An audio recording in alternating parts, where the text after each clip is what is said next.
Hello বন্ধুরা, good morning. আশা করছি সবাই ভালো আছো, আমরাও খুব ভালো আছি। আমরা কিন্তু এই গরমের মধ্যে সকাল সকাল কলকাতা থেকে চলে আসলাম। সকাল সকাল বেরিয়েছিলাম, প্রচণ্ড রোদ গরম, তার জন্য। তারপর এই যে গাছটা দেখালাম, এই গাছটা কিন্তু আমাদের বাড়ির সামনে টগর গাছ, খুব সুন্দর আর এত ফুল ফুটেছে না, তার জন্য একটু দেখিয়ে দিলাম তোমাদেরকে। তারপর কিন্তু আমরা বিকেলবেলায় যাচ্ছি বাপের বাড়ি। দাদু আছে, শরীর অসুস্থ, তো দেখা করে আসবো। আমরা চলে যাব, আর টাইম নেই, ওর ছুটি শেষ হয়ে গেল। তো তাই ভাবলাম যাওয়ার আগে একবার দাদুর সাথে দেখা করে যাই। আর মা বাবাকে তো সবারই দেখতে ইচ্ছে করে, তাই না? সেই জন্যই তো তার সাথে সাথে তোমাদেরকে একটু রাস্তাটাও দেখিয়ে দিলাম। আমরা কিন্তু অনেকটা রাস্তায় এসে পড়েছি। আমার শ্বশুর বাড়ি থেকে বাপের বাড়ির ডিস্টেন্স কিন্তু খুব একটা বেশি না, আধ ঘন্টার মতো লাগে গাড়িতে।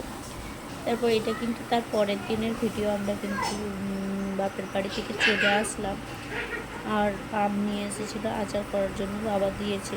তো ভাবলাম এখনই করে নিই, যেহেতু টাইম নিয়ে যাব। আর সন্ধ্যেবেলায় দেখো কাণ্ড, দেখো এগুলো কি বলো তো? আশা করছি যাদের গ্রামের দিকে বাড়ি তারা হয়তো জানে এগুলো কি। তাল, যে শ্বাস বলে ভেতরের, তুই কেন এত কষ্ট করছিস বাবা? চলে যাব, খুব একটা ভালো হয়নি, অল্প অল্প হয়েছে।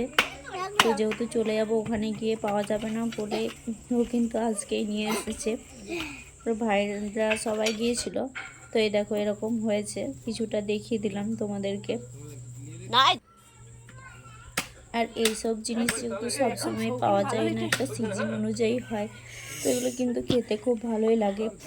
তো একটা কথা বলে রাখি, এই এতগুলো যে দেখছো, এগুলো কিন্তু ও একাই খায়নি, আমরা সবাই মিলে খেয়েছি। মানে সবাই বলতে পাড়ার সবাই মিলে, দিদিরা বৌদিরা সবাই মিলে।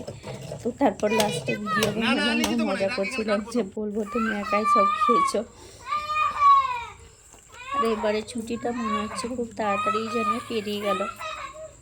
তাড়াতাড়ি নয় ঠিকই, 1 মাসের যেহেতু ছুটি, কিন্তু কি বলতো, যে এখানে অনুষ্ঠান ওখানে অনুষ্ঠান থাকে না, বিয়ে বাড়ি, তারপর কীর্তনগুলো চলছিল বাপের বাড়ি শ্বশুর বাড়ি, এই জন্য মনে হয়নি যে অনেক দিন আছি।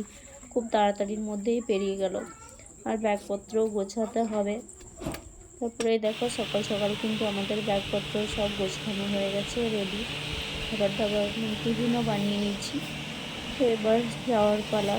দুপুরবেলায় রোদে রোদে বেরোতে হবে, যেহেতু ট্রেনের টাইমই এরকম।